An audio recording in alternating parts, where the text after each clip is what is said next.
बिस्मिल्लाहिर्रहमानिर्रहीम। प्यारे बच्चों, आज का जो हमारा टॉपिक है मुताले सामेजियात से फौकानिया हिस्सा अव्वल क्लास 9 मजमून जोग्राफिया है, जिसमें आज हम गुफ्तगू करेंगे भारत का लोकेशन और एक्सटेंट यानी महल वक़ू और तौसीफ, भारत की स्थिति और विस्तार के बारे में आज हम गुफ्तगू करेंगे। प्यारे बच्चों, हम सब जानते हैं कि हिंदुस्तान एक अजीम मुल्क है जो एशिया के दक्षिण में इसका लोकेशन है और आज पूरी दुनिया में इस हिंदुस्तान की एक अपनी पहचान है। आज उसी हिंदुस्तान का हम महल वक़ू और तौसीफ के बारे में बताएंगे। हिंदुस्तान, जिसको अगर हम तारीख़ी एतबार से देखें तो पूरी, जिसको सोने की चिड़िया कहा गया, आज उसी की जोग्राफियाई एक्सटेंट और जोग्राफियाई तौसी और तौज़ी के बारे में हम बताना चाहते हैं। अगर हम हिंदुस्तान के नक्शे को दीवार पे देखें और एक सरसरी निगाह डालें तो हम पाते हैं कि हिंदुस्तान का जो शक्ल जो उसकी है, जो आकार है, वो एक तरह से मुसल्लस नुमा है और ये दो लकीरें जो खत कहते हैं, इसको हम एक को कहते हैं लॉन्गिट्यूड और दूसरे को कहते हैं लैटिट्यूड। यानी लॉन्गिट्यूड को हम उर्दू में कहते हैं तुरुल बलद, जो तवील से लिया गया है, और लैटिट्यूड को हम उर्दू में कहते हैं अर्जु बलद, जिसका ताल्लुक अर्ज से है। ये दो खड़ी लाइनें और पड़ी लाइनें, ये दो से देशांतर और अक्षांश, जिसको हिंदी में हम कहते हैं, यानी अर्जुन बलद और तुरुल बलद को मिलाने के बाद जब हम एक भारत का लोकेशन ग्लोब पर देखते हैं, एक मॉडल के तौर पर देखते हैं, तो भारत का भारत की क्या तौसी है और क्या महल वक़ू है, इसके बारे में हम गुफ्तगू करना चाहते हैं। इसका खास हिस्सा अगर हम देखें पूरे भारत का तो 84°4', ये इसका एक्सटेंशन शुमाल की तरफ है, यानी इसको हम उत्तर कह सकते हैं, ईस्ट की तरफ। और इसका जो मशरिकी हिस्सा है, जिसको हम पूरब से अगर हम पश्चिम देखते हैं तो ये इसका लोकेशन है 65°7', इसका एक्सटेंशन है। मुल्क हिंदुस्तान का जो शुमाली हिस्सा है, जिसको हम उत्तरी हिस्सा कहते हैं, वो एक्चुअली चौड़ा है और जैसे ही हम उसके नीचे आएंगे, जनूबी भाग में या दक्षिण में आएंगे, तो ये एक तरह से नोकीला नुमा है, जो समुद्र, जिसको हम इंडियन ओशन कहते हैं, बहरे हिंद के ऊपर इसका लोकेशन है। और ये पॉइंट, जो लास्ट पॉइंट साउथ का, इसका लास्ट है साउथ का, ये पॉइंट आके समंदर में टच करता है, जिसको हम रास कहते हैं उर्दू में और अंग्रेजी में कैप कहते हैं।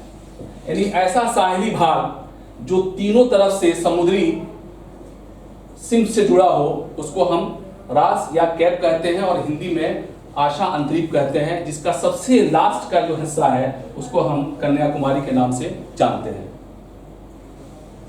दुनिया के जोग्राफियाई इलाके में का हम देखें, अगर मुताला करें तो दुनिया के 7 बड़े देशों में, ये दुनिया के अगर जोग्राफियाई एतबार से देखें तो भारत 7वें नंबर पे है अपने रकबे और अपने क्षेत्रफल और अपने रकबे के हिसाब से।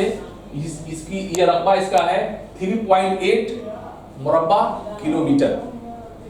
अगर हम रशा को देखें, जो हमने डायग्राम बनाया है, ग्राफ, आप देखेंगे कि ग्राफिकल रिप्रेजेंटेशन है। ग्राफ के जरिए हमने इसको समझाने की कोशिश की है ताकि बच्चे हमारे आसानी से अपने जहन में इस नक्शे को जहन नशी कर लें।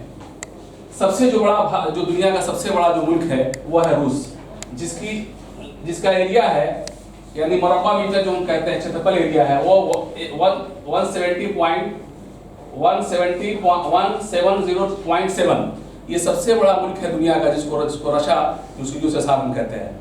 उसके बाद जो सेकंड दुनिया का सबसे बड़ा मुल्क है वो है कनाडा, जिसका जो मुरब्बा किलोमीटर जो है 99.7 मुरब्बा किलोमीटर इसकी वसत है।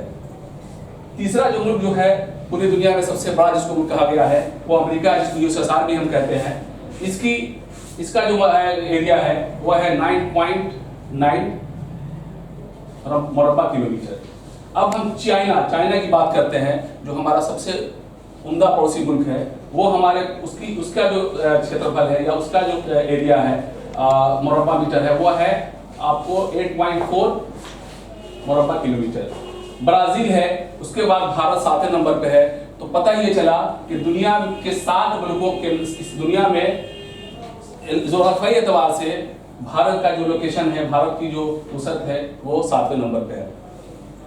अगर हम भारत के एक जो सबसे इंपॉर्टेंट रेखा जो हमारे जो खत जो भारत के बीचों बीच से गुजरती है, जो मैंने नक्शा बनाया आपके सामने, मैं दोबारा फिर इसको चाहूंगा कि आप इस पर कुछ आप पे गुफ्तगू रोशनी डालूं। बीचों बीच एक खत गुजरती है जिसको हम कहते हैं ट्रॉपिक ऑफ कैंसर या कर्क रेखा। उर्दू में इसको हम कहते हैं खते सरतान। इसको हम कहते हैं खते सरतान। ये 23.5 डिग्री एंड हाफ इसका ये माना जाता है कि इस पे ये लोकेट है, ये उस पर वाज़ह है। खते सरतान इसके बीच से गुजरती है और आगे बांग्लादेश और इसका जो पड़ोसी राज्य है झारखंड, रांची से भी क्रॉस करती है। इसी वजह से अगर देखा जाए मौसमी एतबार से या क्लाइमेटिक के तौर पे देखा जाए तो जो एरिया भारत के शुमाल में यानी उत्तर में है वहाँ विषुवत रेखा जिसको हम कहते हैं खत इस्तवा, इससे इसकी दूरी ज़्यादा है। चूँकि ये एरिया ये जो रकबा है, जोग्राफियाई इलाका है, ये शुमाल की तरफ है और यहाँ से इस खत इस्तवा यहाँ से काफ़ी दूरी पे है, इसलिए कश्मीर को जो हम देखते हैं तो वहाँ ज़्यादा ठंड पड़ती है। और वही हम जब नीचे आते हैं केरल और तमिलनाडु दक्षिणी भारत में तो हम देखते हैं कि वहाँ उसी वक्त जिस समय यहाँ का किसान चादर और स्वेटर पहन के खेती करता है, केरल और तमिलनाडु में आने के बाद यही किसान गंजी और लुंगी में अपने खेतों में काम करता है। तो पता चला कि तुरुल बलद और अर्जुल बलद हमारी भारत की लोकेशन और तौज़ी और उसके क्लाइमेट और उसके रहन सहन पे काफ़ी असर डालता है। हम ये भी जानते हैं कि भारत एक ऐसा मुल्क है, एक ऐसा देश है जिसके नाम पे एक बहर यानी एक समंदर का नाम रखा गया जिसको हम बहर हिंद कहते हैं, जिसको हम इंडियन ओशन कहते हैं।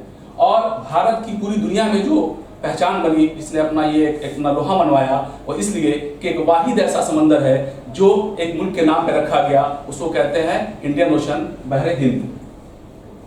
आज यही बहर हिंद में बहुत से मादनियात पाए जाते हैं जो एक अलग हम आपको माशियात में पढ़ाएंगे क्या क्या उसके लिए है।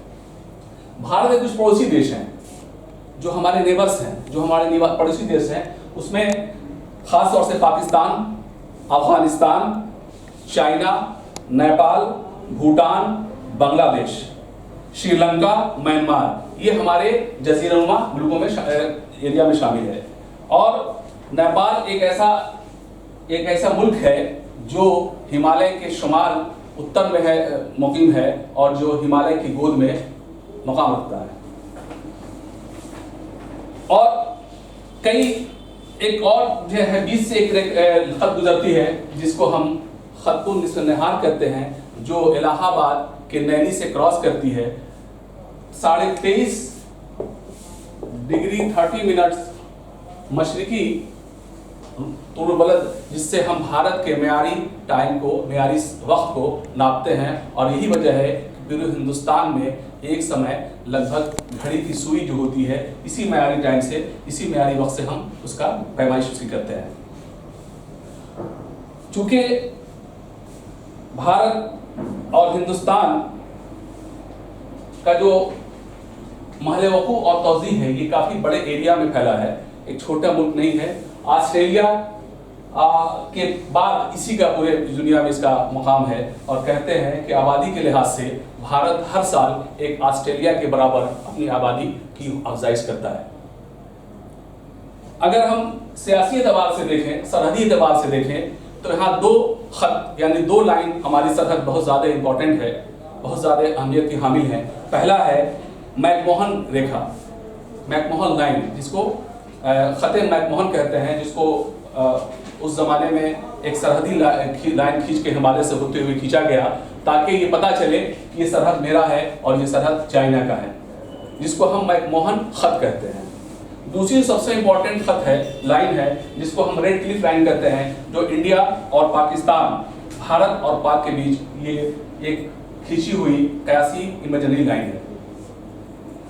आगे हम अगर देखें तो चूंकि भारत का जो एक्सटेंट है, भारत का जो वसत भारत की जो है वो खते इस्तवा से काफी दूरी है, जो एरिया इससे दूर है खते इस्तवा से इक्वेटर से, वहाँ सूरज की किरणें यानी सूरज की रोशनी बहुत तिरछी पड़ती है, इसलिए वहाँ गर्मी का फुकदान है और वहाँ के लोग जाड़े के दिनों में बहुत ज़्यादा ठंड महसूस करते हैं, शिद्दत की ठंड पड़ती है, जैसे लद्दाख और लेह, जम्मू एंड कश्मीर। जैसे हम आएंगे नीचे भारत के ओशन में, यानी इंडियन ओशन, बहर हिंद के ऊपर, तो यहाँ आने के बाद चूंकि ये एरिया और ये इलाका खते इस्तवा यानी इक्वेटर से नज़दीक है, इसलिए यहाँ गर्मी का सबसे ज़्यादा असर होता है। और ये एरिया, यहाँ के जो लोगों का रहन सहन है, वो ज़्यादातर चिपचिपी गर्मी और बड़ी ही उमस वाली गर्मी पड़ती, ह्यूमिडिटी का यहाँ, इसलिए लोग यहाँ के जो इनका पहनावा, खान, रहन सहन, रस्म व रिवाज यहाँ के क्लाइमेट पे डिपेंड करता है। हम ये भी जानते हैं कि भारत का जो क्लाइमेट है, भारत का जो आबोहवा है, उसको मानसूनी आबोहवा है, जो मानसून पे और बारिश पे मुनहसर है। आगे हम अगर बच्चों हम बताना चाहते हैं कि भारत का हम मानचित्र अगर नक्शा देखें, जिसको वॉल मैप कहते हैं, दीवारी नक्शा, उस पर आप भारत के नक्शे को देख के आप ये अंदाजा लगा सकते हैं कि भारत की महल वकू और तौसी का दायरा कितनी दूरी तक फैला हुआ है। अब मैं ये कहना चाहूंगा कि चूंकि हमारी जितनी भी एक्टिविटीज भारत की है, टाइम, क्लाइमेट, रहन सहन, कल्चर, खान पान, रस्म व रिवाज, ये सब हमारे डिपेंड करता है यहाँ के क्लाइमेट के ऊपर। और यही वजह है कि अर्जुल बलद और तुरुल बलद का भारत के रहन सहन पे, भारत के कल्चर पे, भारत के मिजाज पे, भारत की रोज़मर्रा की ज़िंदगी पे, इसका हिंदुस्तान की रोज़मर्रा की ज़िंदगी पे और हमारी रोज़गार पे और हमारे हर चीज़ पे सुबह शाम जितने हम काम करते हैं, इसका बहुत असर होता है। और इसका असर हम जब वेरी करते हैं, जब हम हर एक स्टेट दूसरे स्टेट जाते हैं तो देखते हैं कि कहीं ज़्यादा गर्मी पड़ती है तो कहीं कम गर्मी पड़ती है, कहीं हमारे तरफ रेगिस्तान है जिसको रेग कहते हैं, एक तरफ जाएंगे तो हमारा नखलिस्तान है। और भारत के जब हम शुमार में जाएंगे, जिसमें हिमालय हमारा सबसे बड़ा मुहाफिज है, जो बाहर से आने वाले दुश्मनों से हमको हिफाजत करता है, हमको महफूज करता है। भारत का लोकेशन इसलिए भी बहुत इंपॉर्टेंट एशिया माइनर में, एशिया में सबसे ज़्यादा जो इम्पोर्टेंट और अहमियत के हामिल अगर कोई कंट्री है तो भारत है, जो आज पूरी दुनिया में अपने माशी एतबार से, सियासी एतबार से और मौसमी एतबार से एक बहुत ही यूनिक और बहुत ही मुनफरद अंदाज के तहत जाना जाता है। प्यारे बच्चों, अगर आप आगे बढ़ेंगे तो जैसे हम देखते हैं कि अरुणाचल प्रदेश में सूरज, ये एरिया जो है, ये सूरज सबसे पहले अरुणाचल प्रदेश में जो सूरज निकलता है वो 2 घंटा पहले आता है और उजला रहता है। और कच्छ रन और कच्छ गुजरात के आते हैं तो यहाँ अंधेरा रहता है। ये इसलिए होता है कि हमारा अर्जुल बदल और तुरुल बदल का जो मयारी वक्त है और तौसी है, वो काफ़ी दोनों में तफरीक पैदा करती है। तो हमारे हिंदुस्तान में, जो भारत में ख़ास तौर से जो भी डेवलपमेंट होगा या जो भी विकास होगा या जो भी तरक्की होगी, और आगे जब हम जानेंगे तो पता चला कि ये बगैर इस खत के और अर्जुल बदल और तुरुल बदल के जाने बगैर हम किसी भी एरिया, किसी भी इलाके के क्लाइमेट और समाज, रहन सहन को नहीं जान सकते। तो सबसे पहले हमको निकालना होगा कि इसका एरिया क्या है, इसके इलाके का की खासियत क्या है। आगे हम देखें भारत का जो मयारी समय है, जिससे हम स्टैंडर्ड टाइम कहते हैं, प्राइम टाइम कहते हैं, वो ग्रीनिच से 5.5 घंटे आगे है। अगर वहाँ ग्रीनिच जो मीन लाइन खींची गई 0 डिग्री पे, उससे 5.5 घंटे आगे है। भारत के अगर हम इसकी बात करें सियासी तौर पे, तो सार्क एक बहुत बड़ी तंजीम है, एक बहुत बड़ा इदारा है और एक बहुत बड़ी इज्तिमाई तौर पे एक तंजीम बनी जिसको हम सार्क कहते हैं।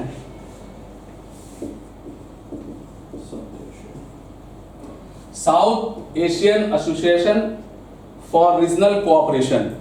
ये एक साउथ में जितनी कंट्रीज थी, खास तौर से भारत, पाकिस्तान, बांग्लादेश, श्रीलंका, नेपाल, भूटान, मालदीव, अफगानिस्तान ने मिलकर एक तंजीम बनाई थी ताकि कोऑर्डिनेशन और सबके अंदर एक तरह से मोहब्बत और भाईचारा हो, सियासी एतबार से, माशी एतबार से और माहौलियाती एतबार से।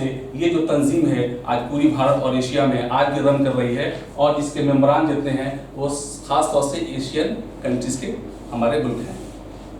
बच्चों, हमारे इंडिया के आप एकदम नीचे आ जाएंगे तो श्रीलंका जो एक जजीरा है, और हम जानते हैं कि जजीरा उसको कहते हैं जो चारों तरफ से पानी हो, बीच में वो जगह खुश्क हो, जिसको हम जजीरा कहते हैं। बच्चों, आपसे ये गुजारिश है कि अगर किसी तरह के कोई सवाल आपके जहन में आए तो आप कमेंट बॉक्स में ज़रूर डालें। इंशाअल्लाह आपको तफसील जवाब दिया जाएगा और आपके मरहले को हल किया जाएगा इंशाअल्लाह।